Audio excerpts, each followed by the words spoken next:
Welcome to my channel, Delphi Oracle Healing Tarot with goddessLyphe. I'm reading for you here energetically, intuitively, and traditionally. I am your favorite tarot card reader. Here we focus on healing, so we're going to get an overall oracle energy, then we'll put down a few energies underlying, then we're going to throw some tarot on it and end with some healing messages of self-love and self-care from Spirit. I am also your favorite manifest enthusiast. Check out my Instagram channel at goddess_Lyphe, Lyphe, where I'm giving you insight and wisdom on spiritual technology and practical techniques for today's modern goddesses and awakened gods to manifest the desires of your heart. Let's go ahead and get the message from Spirit. So we are, as of the time of me recording this video, it is early morning on the new moon with the eclipse. Okay, so we're in that energy. So I thought I would just come on here and pull a general collective read and see how this new moon eclipse energy is affecting new moon in Scorpio. Eclipse is affecting the general collective and what we need to know from Spirit. All right, so let's get an overall energy from the numerology deck, which is 7, which is personal growth. I already like how this is started out. You know, 7 is a perfect number of Spirit. You know, God's favorite number, right? And personal growth, the card was also purple. So I feel like that has a lot to do with the growth of the crown chakra or intuition, okay? So let's put down some moon energies from my Moonology deck. Okie dokie. Nice. And let's see what the bottom of the deck energy is on that. All right, so we'll get some energy down here. And we'll get a couple of sacred geometry energy cards. Oh, I love it. Okay. Oh, yes. And the bottom of the energy deck says, okay. All right. So I'm feeling like, let's see. Let's look at this. Oh, my God. Okay, so with the Moonology cards, I've got new moon in Libra and full moon in Scorpio. And the messages on the Libra card is a new romantic cycle begins. And the full moon in Scorpio energy is presenting us with it's time to release negativity.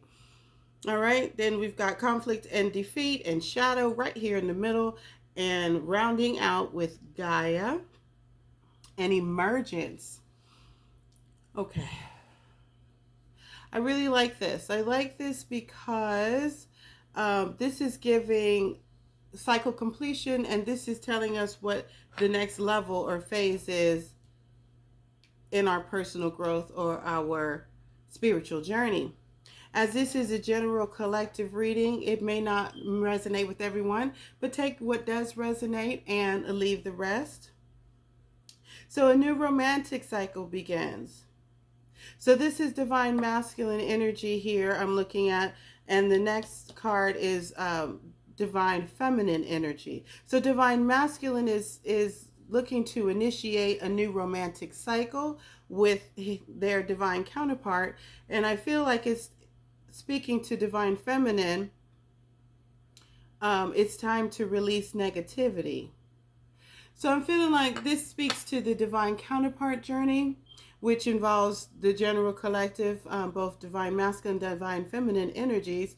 And I'm feeling like this is a guide from the divine, what needs to happen in order for this union to come into fruition. Now, there was some past conflict and feeling of defeat, but I feel like both divine masculine and divine feminine have looked at their shadow side and kind of did the work on picking this apart and seeing, you know, the what, why do I do what I do, what's my motivation, and has done some work effectively because the next energy that we have presenting here is Gaia, or the world, or Mother Earth. And the frequency of Gaia reminds us that we are infinitely connected to one another, just as we are to our great mother and to the universe that birthed us all. So I'm feeling like this is giving the energy of we are one,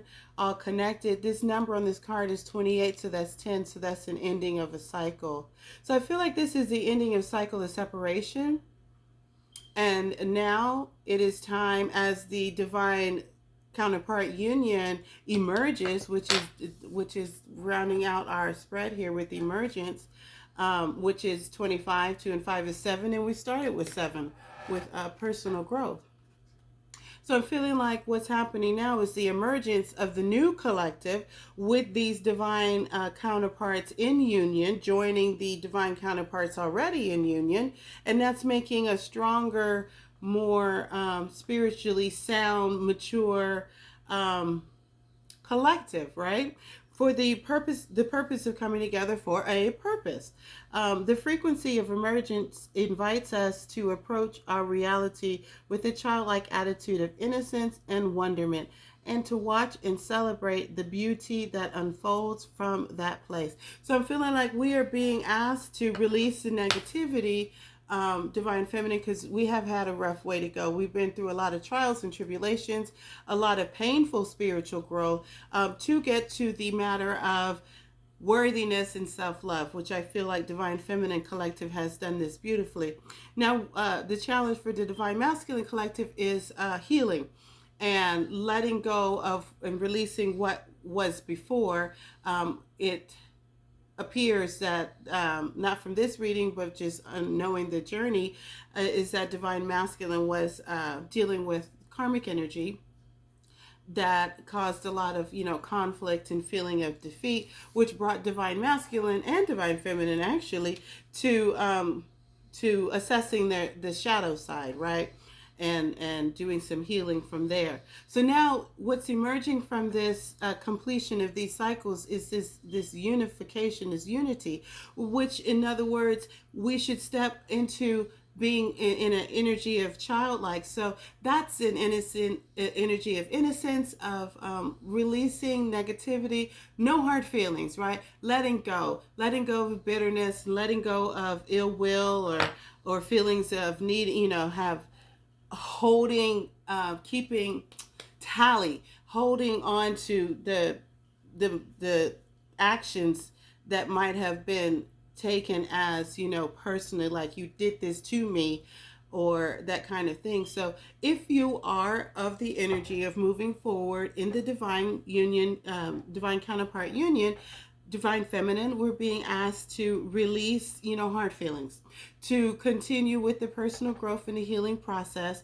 and come into this energy of union with innocence, with exuberance, with wonderment, with not the feeling like, oh, this is going to be like how it was. No, we're asked to drop that attitude and come into this with a new attitude, right? Of hope, of youthfulness, is exuberance. Stepping out of your comfort zone is with the bottom of the deck for the moon cards, and making wise decisions to move forward with the clean vibration, right? High vibration, high frequency vibration energy. And this new romantic cycle will initiate. So let's throw some tarot on this and see on new romantic cycle, new moon in Libra. And let's get one more. Okay, nice. So what I'm getting here is, yes, divine masculine energy has been given the go-ahead by the divine. And with the chariot showing up here, we know that the emperor drives the chariot. So what we're looking at a divine emperor, one that has gone through this transformation of personal growth, right? With a new cycle, romantic cycle on their mind to begin with Divine Feminine energy. And that is going to be coming upon Divine Feminine Collective sooner than later. So we're asked to release these feelings of betrayal, these hurt feelings, this Ten of Swords energy that may still be lingering from the journey. Yes, it keeps wanting to pop out. So yes, Spirit is saying this is something that we need to make sure that we have healed. And divine masculine energy as well. Divine feminine is not the karmic. And there was not no setup or anything of that nature. No ill will wished upon divine masculine energy. As a matter of fact, the divine feminine collective that I'm speaking to has been praying for divine masculine and their victory over their circumstances, no matter if they put with, it's a general consensus that they put themselves in that position or not. It was done out of innocence, right? Didn't know any better. So we are asked to be, bigger and move forward from this, okay? It's time to release negativity. Yeah, so what's trying to come out here is releasing feelings of doubt, I feel like, of mental confusion, of being trapped in the mind, and replacing that with the love, self-love, first and foremost, King of Cups type self-love that is more, that is contemplative, that love that is structured, that we have practices and things that we do in order to ensure and strengthen our self-love. We're being asked to continue to do this and not to get trapped and caught in the energy of any regret or shoulda, woulda, coulda kind of thing, because that causes stillness and stagnation and it prohibits the forward motion. This conflict and defeat and shadow, let's get a couple of things on that. I saw they wanted to flip. It didn't come out though. So let's keep going. And let's get about like 2 more. Thank you, Spirit. 1 more. Okay, all right. These are both like the same almost to me. 7 of Pentacles and 7 of Wands. So let's deal with the first 2 energies that came out with this 10 of Pentacles and 6 of Swords. So we see here that there's energy that was moving away from the 10 of Pentacles happiness that the collective really wants. There was some interference, I'm feeling like, where these energies were separated one from the other, and now divine masculine and divine feminine energies are manifesting that reality back into their timelines, okay? Have a renewed, now this is that childlike energy, that childlike, what they call it, attitude of innocence and wonderment. This Page of Wands here is representing that, is going along with that, and I'm feeling like that's a reiteration from Spirit that is the energy that we all should, connect to. And I'm feeling like if we've done the healing, especially not only the inner divine masculine, inner divine feminine, which we all possess, but also the inner child healing. Now, I talk about this on my channel, Instagram, goddess_Lyphe, Lyphe. And that is one of the subjects that I cover, is healing divine feminine and masculine, and also inner child healing, which is critical, a key to intentional manifesting with clarity. I'm feeling like we've got 6 of Cups here showing up and 3 of Wands. So with these 2 coming out together, I'm feeling like all parties are now aware. We are all on the same page. We are all understanding that this is a soulful connection. This is a soulmate connection. This is divinely inspired, divinely guided. I'm feeling like all parties have an understanding of what support is expected and what is the next move to make. And it's only just a matter of moments before that move is being made. We just need to clean up our vibration and hold in a vibration of temperance, right? Of patience, and with expectancy, a knowing, a deep knowing, right, that this is going to come to pass. Yeah, I'm getting what flipped out for me here is I'm getting communication, the choice is being made to communicate, even in the light of a little bit of, might be some fear there. But then we've got the courage card, we've got a strength card coming right out with the fear. So I'm feeling like that is saying that the divine masculine is going to feel the fear, but enough courage is going to override this fear, and he's going to do it anyway. Or there's no gender in tarot. It's a habit to say he or she, right? They're going to do it anyway to come forward to facilitate this brand new beginning here with the Ace of Pentacles showing up at the bottom of the deck.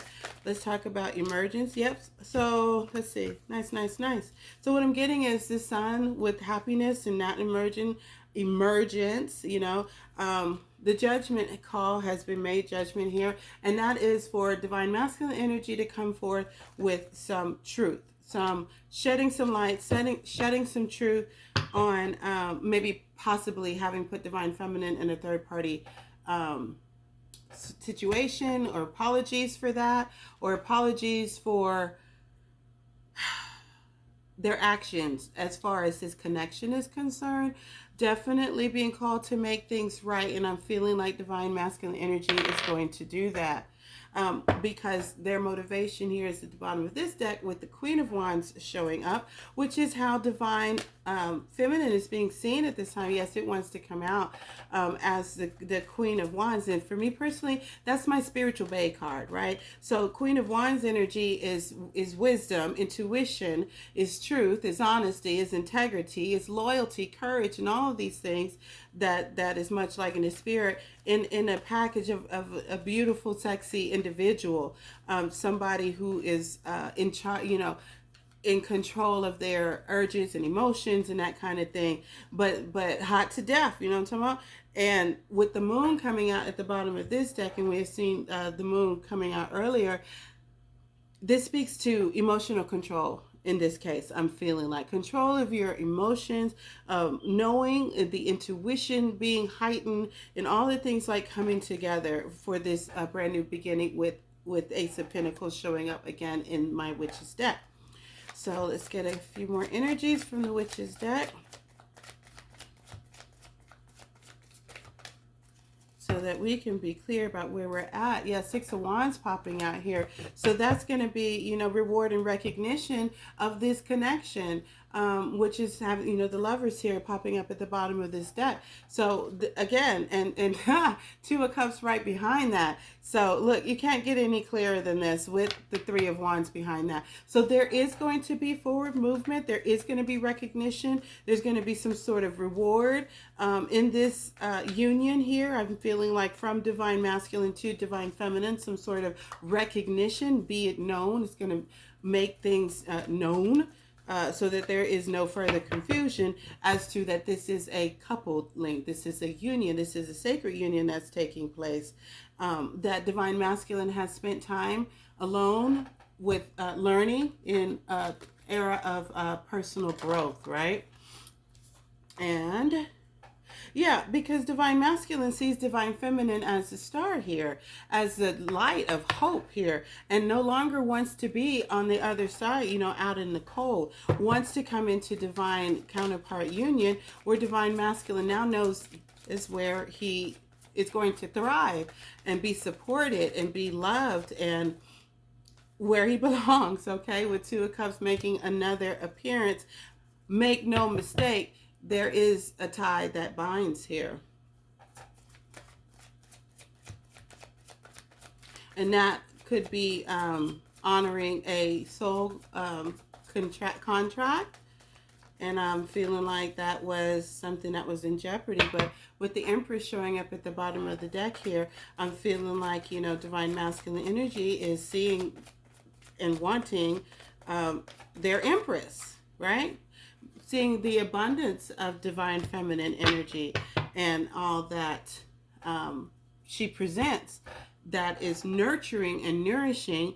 I'm feeling like this is also speaking to divine feminine's purpose. Divine masculine wants to come in and assist with divine feminine purpose, which becomes their purpose, you understand? Which becomes, their reason for incarnating into this dimension, into this reality to to um, to carry out a certain mission, if you will. Okay, so let us get some healing messages now. Let's get some self-love healing. Oh my God, learning to love myself. I love when the messages just flow like water. I choose to see the beauty in me. My wealth lies in my nature and potential. I transform my weakness into strength. I realize that I am a being of light and I allow myself to shine. And I'm feeling like this is a general collective message from the divine here. Thank you so much, Spirit. Learning to love myself. So this is our charge here is to remain in the knowing what we know, right? Still remain in the energy of self-love and continuing to practice and exercise self-love. Choose wisely, the bottom of the energy deck here. Choosing to see the beauty in one's self, right? So all that we have gone through collectively, work together for the good of those who love the truth, right? And learning how to transmute weaker frequency vibration into stronger, and realizing that, you know, we are light workers or beings of light, and giving ourselves the time and the space to shine is what's going to facilitate these unions, which is what's going to continue to magnetically attract sacred union with the divine counterpart. So let's get a self-care. This is something you can actually do. With the number 33 here, I'm already seeing this is a number of mastery. So that is visualization. Make a vision board. So we can make a vision board, you know, put some things, not just as it relates to this divine counterpart union, but just generally overall make a vision. Those without vision perish. So in order to keep life and to keep going strong in our personal growth and along with our purpose as it relates, you know, whether a union happens or not, which it looks like it's going to, all systems clear, then we still have like a blueprint of where we are going with all of this, so we don't get so excited and so wrapped up in each other that we forget that there is a purpose and a mission afoot here. Well, that's all I have for you. Please like and subscribe. Please share. goddessLyphe. You never know what people go through behind closed doors, and this can really help someone. I sincerely hope that you find what you're looking for, and if you follow your intuition, you will. Until next time, bye.